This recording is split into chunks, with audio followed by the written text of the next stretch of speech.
Rebel star Prabhas కొత్త Telugu pan India cinema Raja Saab release అయి నిన్న సోమవారంతో 11 రోజులు కంప్లీట్ అయింది. ఈ 11 రోజుల గ్రాస్ కలెక్షన్స్ చూస్తే ముందుగా ఈ సినిమా రిలీజ్ అయిన మొదటి రోజు 102 కోట్లు గ్రాస్ కలెక్ట్ చేస్తే మిగిలిన 10 రోజుల్లో మరో 100 కోట్లు గ్రాస్ వచ్చింది. అలా టోటల్గా 11 రోజుల్లో రాజాసాబ్ సినిమా 202 కోట్లు గ్రాస్ అయితే కలెక్ట్ చేసింది.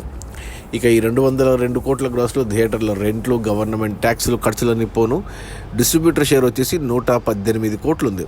ఈ సినిమా బడ్జెట్ 400 కోట్లు అయితే 207 కోట్లకు డిస్ట్రిబ్యూటర్లకు అమ్మారు. అందులో 118 కోట్లు వెనక్కి వచ్చాయి మొదటి 11 రోజుల్లో.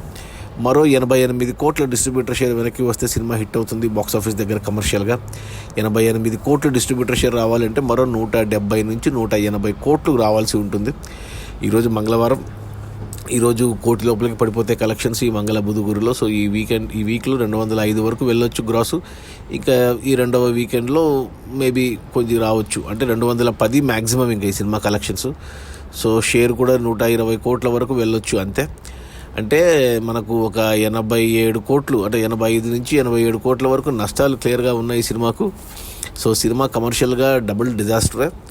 అయినా కానీ ఒక రికార్డు ఉంది ఈ సినిమాతో. అంటే ప్రభాస్ ఏకైక హీరో, 7 సినిమాలు 200 కోట్లు గ్రాస్ చూసిన ఏకైక హీరో ప్రభాస్. ఒక రికార్డు అయితే అందుకున్నాడు ఈ సినిమాతో. బట్ సినిమా అయితే కమర్షియల్గా డిజాస్టర్. అది మన మారుతి డైరెక్షన్లో రాజాసాబ్, ప్రభాస్ అండ్ సంజయ్ దత్ చాలామంది ఉన్నారు.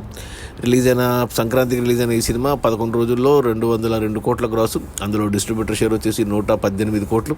సినిమా బడ్జెట్ 400 కోట్లు. డిస్ట్రిబ్యూటర్లకు 207 కోట్లకు అమ్మారు. అందులో 118 కోట్లు వెనక్కి వచ్చాయి. ఇంకా 88 కోట్ల షేర్ రావాలి అంటే మరో 170 నుంచి 180 కోట్ల గ్రాస్ రావాలి. అది దాదాపు అసాధ్యమే. సో ఒక 85 కోట్ల నష్టాలతో సినిమా కమర్షియల్గా డబుల్ డిజాస్టర్. Okay, bye.